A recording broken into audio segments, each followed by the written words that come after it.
साडेतीन मुहूर्तापैकी अक्षय्य तृतीयेचा हा सण महाराष्ट्रामध्ये मोठ्या उत्साहात साजरा केला जातो। प्रत्येक घराघरामध्ये पारंपरिक पद्धतीने हा सण साजरा केला जातो। खानदेशामध्ये या सणाला विशेष महत्त्व आहे। नोकरी व्यवसायानिमित्त बाहेरगावी असलेली व्यक्ती अक्षय्य तृतीयेला हमखास घरी येते। तसंच महिला सुद्धा अक्षय्य तृतीयेला माहेरी येतात। यावेळी जुन्या परंपरेनुसार महिला या सणाला अहिराणी गाणी गातात, झोका खेळतात आणि आमरस आणि खापरावरची पुरणपोळी असा बेत असतो त्यावर ताव मारतात।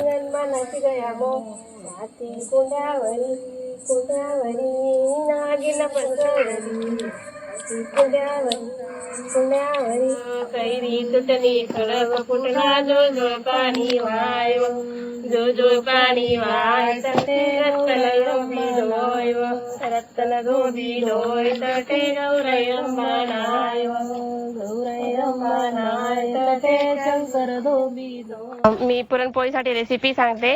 हरभऱ्याची डाळ शिजून घ्यायची, ती शिजली का पुरणच्या गाळणीत काढून त्याच्यात साखर घालायची, साखर घालून ते थोडा वेळ राहू द्यायचं। नंतर पुरण करून घ्यायचं, ते बाजूला ठेवून द्यायचं। नंतर कणिक करायची गव्हाच्या पिठाची, पुरणपोळीचेच गहू राहतात ते, त्याची कणिक करून लोळे बनवून घ्यायचे। नंतर चुलीवर खापर ठेवायचं, खापर ठेवून झालं का नंतर मग लोळे झालेले राहतात आपले, मग ते लोळे आपण इथं पाटावर लाटून घेतो, पुरण भरून मग ती पुरणपोळी करावी लागते।